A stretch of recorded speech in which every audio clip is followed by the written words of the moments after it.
Assalamu alaikum, my dear students. I am Shahzad Waheed, your biology teacher. And you know very well, we have finished almost 9 chapters of biology, and now we're going to start chapter number 10. And that way, chapter number 10 is about you, means animals. Oh, sir, what are you saying? Are we animal? So, yes, we are animal. And you know, we call us what the social animals. तो animals basically क्या होते हैं? Animals के बारे में हमारा concept बिल्कुल आगाज में वो ये था कि ये ऐसे ऑर्गेनिजम्स हैं that have got the spirit, जिनमें रूह होती है, जो सांस ले सकते हैं, उन्हें हम बोलते थे एनिमल्स. और it is not definitely a very difficult topic for you because we have read many things about plants and animals. So देखते हैं कि हम इस पर्टिकुलर लेवल पे आके एफएससी के लेवल के ऊपर आके हम आप लोगों से मजीद नई और हिकमत वाली कौन सी बातें कर सकते हैं. So let's move to the whiteboard.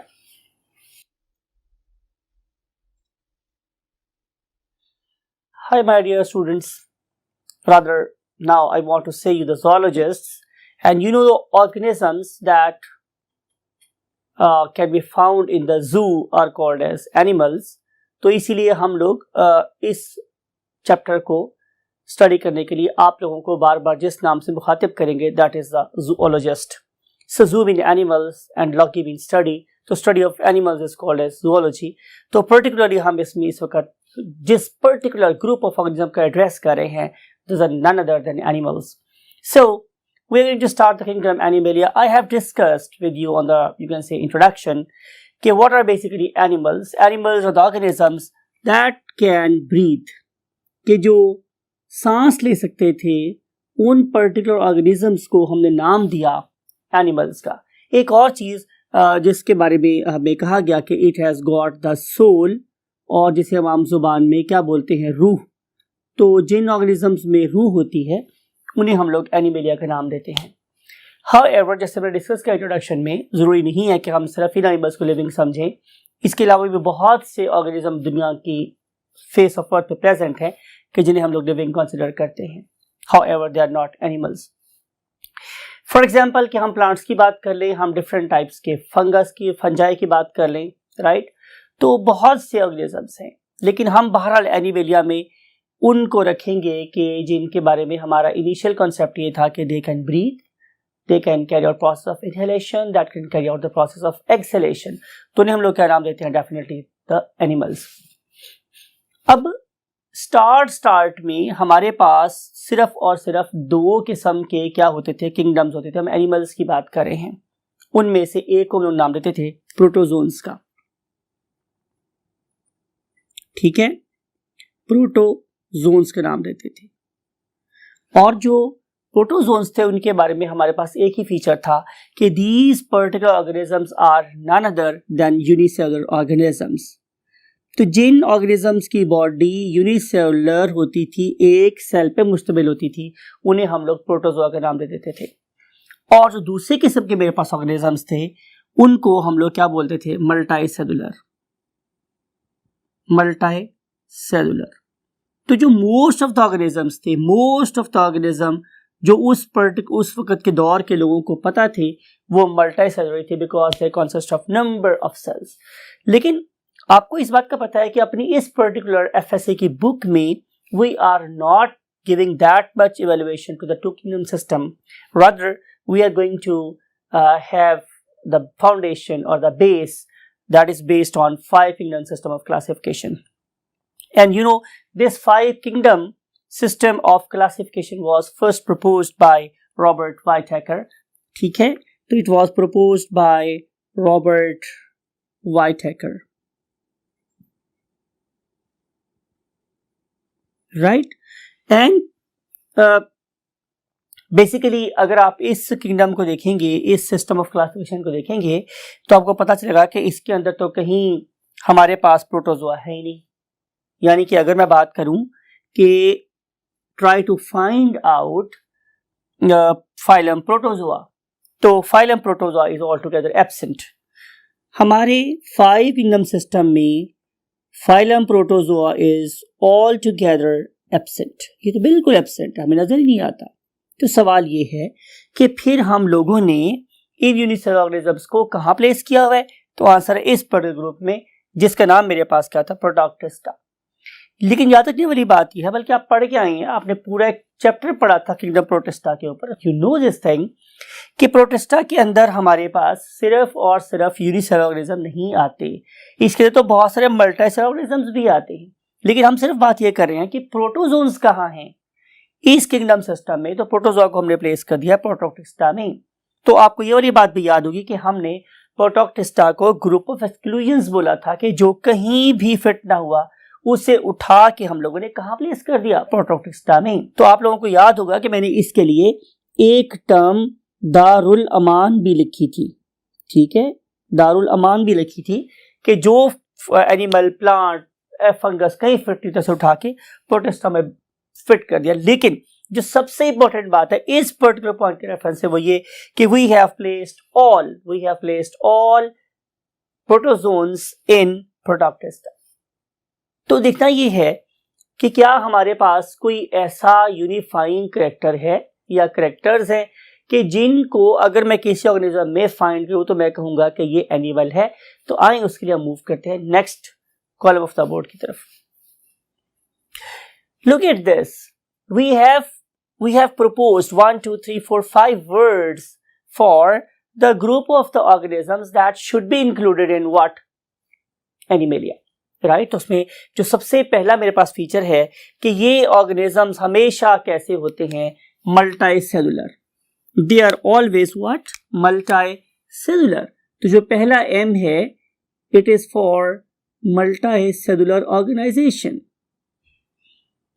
इसका मतलब ये होगा कि जो यूनिसेलुलर ऑर्गेनिजम्स हैं they will not be included in the kingdom Animalia. Therefore, we have excluded that particular group that is called as protozoa from this category.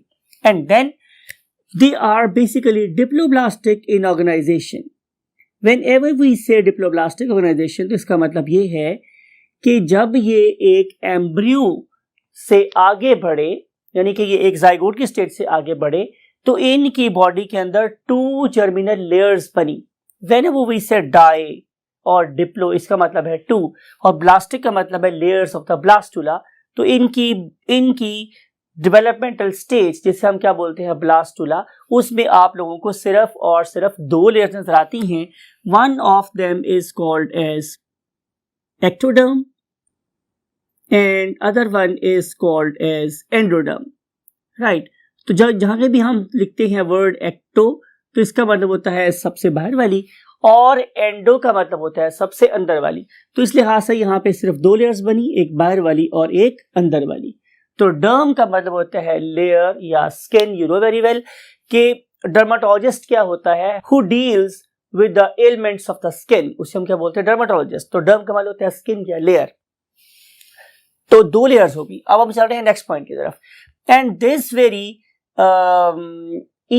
It stands for eukaryotes, कि हमारे पास कोई भी ऐसा ऑर्गेनिज्म नहीं है कि जो प्रोकैरियोट हो और हम लोग उसे किंगडम एनिमेलिया में प्लेस करें। सो एनदर यूनिफाइंग कैरेक्टर, यूनिफाई का मतलब इकट्ठा करने वाला, जो यूनाइट कर दे, कंबाइन कर दे। Another unifying character is basically कि all of the animals are eukaryotes and then all organisms are basically heterotrophs, right. तो ये जो मेरे पास एच है, इट स्टैंड्स फॉर हेटेरोट्रॉफ। लेकिन याद रखना है कि ये कौन से हेटेरोट्रॉफ्स है? ओनली आंसर इज कि दे should B capable of carrying out the process of ingestion. Therefore, we want to write the word ingestive heterotrophs for them. Ingestive heterotrophs. You know very well, कोई मसला आपके नहीं है। Ingest करने का मतलब है खाने पीने वाले, जो खुराक को अपनी बॉडी के अंदर लेके जाएंगे, जो हम बोलते हैं heterotrophs. So they can ingest, cannot make their own food. Therefore, they are called as ingestive heterotrophs. एक और कैरेक्टर, एक और बड़ा जैसे यूनिक कैरेक्टर जो तमाम के तमाम किंगडम एनिमेलिया के मेंबर्स में पाया जाता है, वो ये है कि they can carry out the process of reproduction, right. और अगर वो प्रोसेस ऑफ रिप्रोडक्शन कर सकते हैं हमारे स्टूडेंट्स, तो उसके लिए जाहिर है they have to make the gametes, because reproduction is sexual and they have to have the gametes. And if you look at the gametes, so they are of two types. When we say they are of two types, it means we should say them what? Heteromorphic gametes. When we say the term hetero, it means different, and morpho का मतलब है in appearance. One of them is very small and other one is very large. उनमें से जो एक gamete है वो काफी छोटा है और उस पर्टिकुलर स्मॉलर गैमेट को हम नाम क्या देते हैं? स्पर्म. और दिस पर्टिकुलर लार्ज गैमेट, जिसे मैं डेलिबरेटली रेड कपड़े पहना रहा हूं, and that very large gamete is basically an ovum और एग. तो इन दोनों के आपस में फ्यूज होने से बन जाता है एक जाइगोट या एम्ब्रियो, जो अल्टीमेटली ऑर्गेनिज्म की लॉजिक है या बेस है for the next generation. So ये वो 5 करेक्टर है. Number 1, they should be multicellular. Number 2, they should be diploid organisation. They should be eukaryotic. They should have a well-defined nucleus in the cells, and then they should be ingestive heterotrophs, and then they should reproduce by means of heteromorphically different gametes. One of them should be sperm, other one should be the ovum. तो जिन organism में ये सारी की सारी features या characters होंगे, हम उन्हें क्या नाम देंगे कि yes, you are an animal, so you should be placed in kingdom Animalia. Next, अगली बात है मेरे पास कि एवोल्यूशन कहाँ से हुई ऑर्गेनिज्म की. तो इसका आंसर हमारे पास ही है कि look at this particular flow chart और डायग्राम जो मैंने बनाई है कि ये सारे के सारे ऑर्गेनिज्म प्रोटोक्टिस्टा से इवॉल्व हुए. ये हम बायोलॉजिस्ट लोगों का कॉन्सेप्ट है कि all animals they are basically protoctist in origin. आपको याद है ना कि प्रोटोक्टिस्टा के बारे में ये बात कही थी कि ये सारे के सारे फॉर्म ऑफ लाइफ के एंसेस्टर्स हैं, जद्दे अमजद हैं, आबाओ अजदाद हैं, राइट. तो all form of life basically कहां से इवॉल्व हुई? प्रोटिस्टा से. तो इसलिए हम क्या बोलेंगे कि they are basically protist in origin. फिर उसके बाद इससे अगला टॉपिक हम अब मूव कर गए हैं आप लोगों की बुक के पेज नंबर 168 पर. और पेज नंबर 168 पे आप लोगों के जो हेडिंग लगा हुआ है वो क्या है कि development and complexity in animals. कि एनिमल्स का स्टार्ट कैसे हुआ और ऐसा सब कॉम्प्लेक्स कैसे चले गए.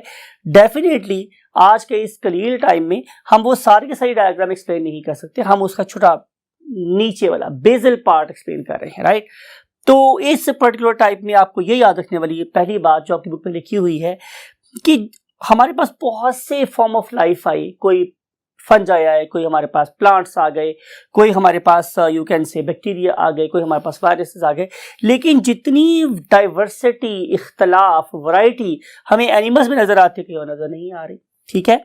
और फिर अगर आप देखें तो इनके साइज में भी बड़ी वैरायटी है. इसका जो स्मॉलेस्ट ऑर्गेनिज्म है वो किसी भी प्रोकैरियोट के बड़े ऑर्गेनिज्म से स्मॉल इन साइज है. तो आप देखिए कि किसी भी बड़े प्रोकैरियोट से छोटा हो गया और इतना बड़ा हुआ कि इट मे बी एलिफेंट और it may be the shark, it may be the whale. So इनमें हमें बहुत ज़्यादा वैरायटी नजर आती है in terms of what size. अब एवोल्यूशन में बेसिकली होता क्या है, यू नो वेरी वेल कि हम लोग ऑर्गेनिजम्स को सिंपल से कॉम्प्लेक्स की तरफ मूव करवाते हैं. यानी कि जो ऑर्गेनिज्म आपको यहाँ बेस में नजर आएंगे they will be very simple. They just consist of cells. They even don't have the tissues. Then how they can have organs, organ systems. लेकिन जब एवोल्यूशन हुई तो यही वाले organisms with the passage of time, whenever we say the passage of time, it doesn't mean 1 month or so, it means the millions of years. So after the journey of millions of years, these particular simple organisms, they gradually evolved into more and more complex organisms. But remember, we doesn't mean that we are increasing the number of cells only. We are basically increasing their adaptability. यानी कि वो एक less adapted organism से एक less adapted organism से मोर adapted organism में convert हो गई. और अगर मैं उनकी कंपेयर करूं क्या एफिशिएंसी, तो ये वाले ऑर्गेनिजम्स ये क्या थे मेरे पास लेस एफिशिएंट और ये एफिशिएंसी वाइज क्या हो गए मोर एफिशिएंट. तो ये इस सारी बला का नाम कि हम सिंपल से कॉम्प्लेक्स हो जाएं, लेस अडेप्टेड से मोर अडेप्टेड हो जाएं, लेस एफिशिएंट से मोर एफिशिएंट हो जाएं, यही चीज बेसिकली मेरे पास क्या है एवोल्यूशन. और इस पर्टिकुलर डायग्राम में, इस पर्टिकुलर स्टडी में हम बेसिकली यही देखेंगे कि क्या यही ट्रेंड हमें यहां नजर आ रहा है या नहीं, right. So start with the base. So very first thing is Protoctista. आप लोगों को ये पता है कि जो मेरे पास प्रोटोक्टेस्टा जो ऑर्गेनिजम्स हैं, they are just assemblage of cells, they are just assemblage of cells. अब during the course of evolution जो मेरे पास क्या थे, प्रोटोक्टेस्ट थे, उन्होंने दो रविश इख्तियार की। एक ने कहा भाई हम जैसे हैं हम वैसे ही ठीक हैं, they don't respond to the change the surrounding, तो वो क्या रहे, वो उस जैसे सिंपल ऑर्गेनिज्म ही रहे। और इसकी जो बेस्ट एग्जांपल है वो मेरे पास पैराजोआ है, यानी कि ना तो टिश्यू और ऑर्गन्स मुझे नजर आते थे प्रोटोक्टेस्टा में, और ना ही टिश्यू और ऑर्गन नजर आते हैं मुझे Parazoa, right. So they are not that much distinct in terms of evolution, right. तो इन्हें हम लोग क्या बोलते थे, पैराजोआ।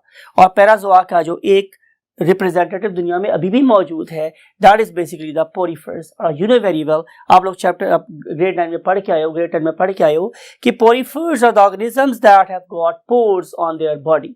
तो जिनकी बॉडी में पोर्स होते हैं उन्हें हम लोग पोरीफर्स का नाम देते हैं। Best example is none other than sponges, right. तो ये जो हमारे पास स्पॉन्जेस हैं या स्पंजेस हैं, they are basically what the porifers. We will study this particular phylum in lot more detail. सिर्फ आपने भी यही याद रखना है कि ये बहुत सिंपल, इनके पास कोई ऑर्गन कोई टिश्यू प्रेजेंट नहीं है। ऑन द अदर हैंड एक ग्रुप मेरे पास और भी था जिन्होंने कहा कि we should try to respond to the changes taking place in our surroundings. वो बेहोश कौमें नहीं थी, वो जागती बेदार कौमें थी। तो उन्होंने उस आने वाली चेंज के मुताबिक हम लोग को रिस्पॉन्ड किया, और रिस्पॉन्ड करने के बाद उन्होंने एक ऐसा ज्यादा इवॉल्व ग्रुप ऑफ ऑर्गेनिज्म बनाया जिसको हम नाम देते थे यूमेटाजोन्स। तो ये जो मेरे पास पैराजोन है, ये पैरा का मतलब होता है साथ साथ चलने वाले, तो ये सिर्फ साथ साथ चलते रहे, इन्होंने कोई ज्यादा एवोल्यूशन नहीं की। तो ये है हमारे पास para. But when we say eu means modern, eu means modern, meta का मतलब दरमियानी, यानी कि ये दरमियान वाली इंटरमीडिएट स्टेज है, मॉडर्न और प्रिमिटिव ऑर्गेनिज्म के दरमियान का ग्रुप, that is basically called as eumetazoans, right. और ये जो मेरे पास यूमेटाजोन्स हैं, उन्होंने फिर एवोल्यूशन में इतना ज्यादा वैरायटी प्रोड्यूस करवाई कि हमारे पास 29 किंगडम्स बन गए। इमेजिन कि ये 29 के, it is not 1000, it stands for the kingdom. So 29 kingdoms means big groups बन गए किसके, यूमेटाजोन। लेकिन हम अभी फिलहाल इस पर्टिकुलर यूमेटाजोन को सिर्फ और सिर्फ दो डिवीजन्स में, दो टाइप्स में कन्वर्ट कर रहे हैं। One of them is called as Bilateria and other one is called as Radiata, right. Now look at this image. आप इस इमेज को देख रहे हैं कि this image is basically from the organism that is belonging either to porifers or to the coelotrates. This particular organism, it may be the sea anemone, or it may be the hydra, or it may be the jellyfish, right? So there are numerous organisms that can represent the radiata, right? और अगर आप इस radiata को देखें तो you can see कि मैं इस organism को divide कर सकता हूँ into two equal halves from plane A and now from plane B that is lying at right angle to the first one, and then at plane C that may be lying at right angle to the first two. तो आप देख रहे हैं कि मैं किसी भी plane से अगर ऑर्गेनिज्म को डिवाइड करूंगा तो इसके दो इक्वल हाफ्स बन सकते हैं, समथिंग लाइक अ सर्कल। यानी कि देखें कि अगर मेरे पास ये एक सर्कल है तो मैं इस पर्टिकुलर सर्कल के ऐसे भी दो हाफ बना सकता हूं, यस बन सकते हैं बिल्कुल। और अगर मैं चाहूं तो मैं इस सर्कल को ऐसे भी दो हाफ में डिवाइड कर सकता हूं, और अगर मैं चाहूं तो मैं इस सर्कल को ऐसे भी दो हाफ में डिवाइड कर सकता हूं, राइट। और चाहूं तो ऐसे भी डिवाइड कर सकता हूं। तो अगर मैं किसी ऑर्गेनिज्म की बॉडी को दो इक्वल पार्ट्स में डिवाइड करूं या कर सकूं from more than one plane, तो मैं इसे बोलता हूं कि this particular organism has got what the radial symmetry. अब अगर आप इस ऑर्गेनिज्म के अंदर झांके, पीप इन करें, तो अगर पता चलेगा कि इसकी बॉडी की जो पार्ट्स है, they are basically arranged in a beautiful pattern around the central axis. तो आप जहां से भी इसको कट करेंगे उसके दो हाफ बन जाएंगे। तो इसकी जो बेस्ट एग्जांपल है वो मेरे पास कौन है, निडेरियंस, जिन्हें हम नाम कह देते हैं फाइलम सिलेंट्रेटा के मेंबर्स बीन सिलेंट्रेट्स। लेकिन अगर मैं इसके सिस्टर क्लैड की बात करूं तो that is called as basically Bilateria. और ये जो मेरे पास बाइलेट्री है, आप जरा इसको देखिए, look at this particular organism that is called as, for example, platyhelminthes का मेंबर है और इसका नाम है हजरत प्लेनेरिया रहमतुल्लाह अलैह। ठीक है, अगर आप इनको देखें तो आप अगर चाहें कि आप इसको डिवाइड कर दें दो इक्वल पार्ट में, तो इसका सिर्फ एक ही तरीका है, that is called as a longitudinal cut. If I am going to pass a longitudinal cut, then definitely I can have two equal parts. On the other hand, अगर मैं इसको कट कर रहा हूं from the side that is at right angle to the first one, तो आप देखिए कि अब अगर आगे वाले हिस्से के पास क्या है, हेड है, तो टेल नहीं है, और पीछे वाले हिस्से के पास अगर टेल है तो हेड नहीं है। इसका मतलब यह है कि मैं इसको किसी और जगह से दो इक्वल पार्ट्स में डिवाइड नहीं कर सकता। राइट, अब हमने बात करनी है थोड़ी सी और advance. I need your attention. अगर मैं तो इसके एंटीरियर एंड की बात कर रहा हूं, मीन फॉर एग्जांपल अगर आप मेरे सर की बात कर ले तो डेफिनेटली मेरी दो आईज है, मेरे दो कान हैं, मेरे दो नोज है, राइट, और हाफ ऑफ द बगल cavities on this side, half on this side, I was just one symmetrical tongue. तो इन सारे के सारे केसेस में मेरे एंटीरियर साइड को, मेरे आगे वाले एंड को टू इक्वल पार्ट्स में डिवाइड करना तो बहुत आसान है। लेकिन जब मैं मूव करता हूं अपने थोरेसिक रीजन में, तो यहां भी कुछ मुझे सही नजर आ रहा है कि one lung is on this side, one lung on this side. लेकिन do you think we have got the two hearts? तो answer is no. Do you think we have got two stomachs, one on this side and one on this side? तो answer is again no. Do you think we have got two livers? तो answer is again no. तो इसका मतलब ये है कि इस वाले केस में जो हमारा मेन फोकस था सिमेट्री को डिफाइन करने वाला, that is basically confined to this region only, right. और उसके बाद मेरी बॉडी की सिमेट्री अपेरेंटली तो बायलेटरल लग रही है, लेकिन जब मैं उस particular apparent bilateral symmetrical body के अंदर झांकता हूं, तो फिर मुझे उसके अंदर ऑर्गन्स की अरेंजमेंट बिल्कुल बायलेटरल नजर नहीं आती। बहरहाल पुरानी टर्म चल रही है, पुरानी लॉ ऑफ प्रायोरिटी के लिहाज से प्रायरली यूज्ड टर्म चल रही है। तो बहरहाल this particular grade is called as bilateria. So at least this particular organism is apparently just divisible into equal parts from one plane, so we include them as what? Bilateria।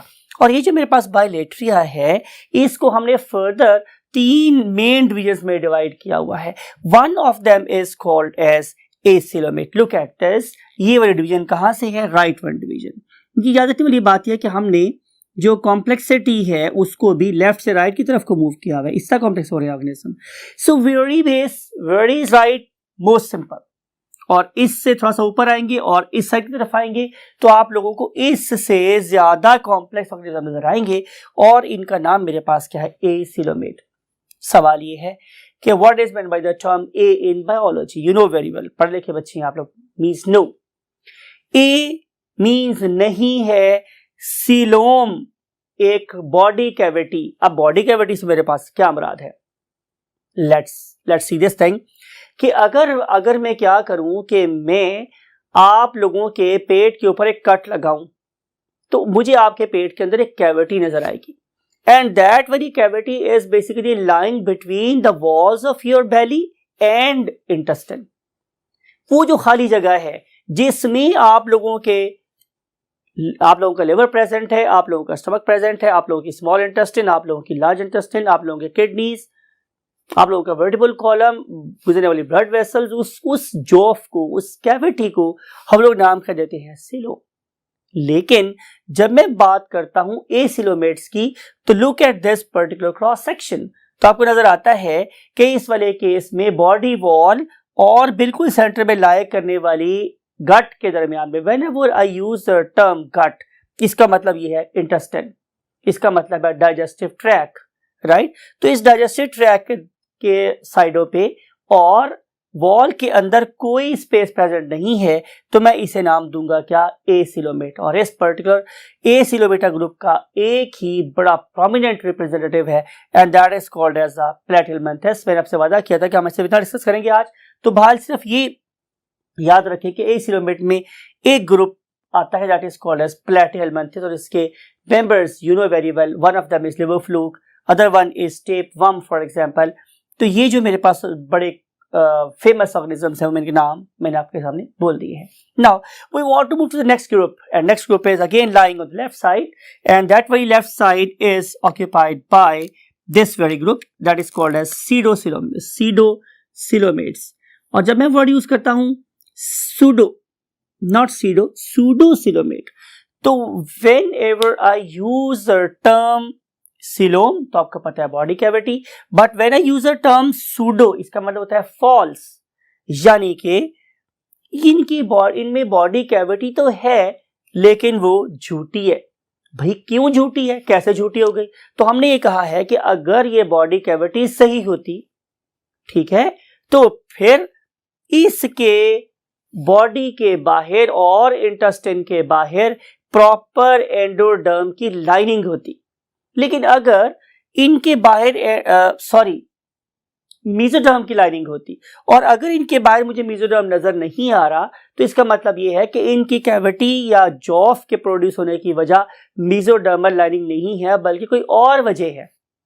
इसलिए मैं इसे बोल रहा हूं सूडो सिलोमेट। जब हम इस topic को पढ़ेंगे, इस फाइलम को पढ़ेंगे, तो आपको पता चलेगा कि ये जो मेरे पास निमाटोड्स हैं, they basically have got the cavity, but that cavity is not due to mesoderm. हमारे आज के डिस्कशन का लास्ट ग्रुप है, those are called as the coelomates.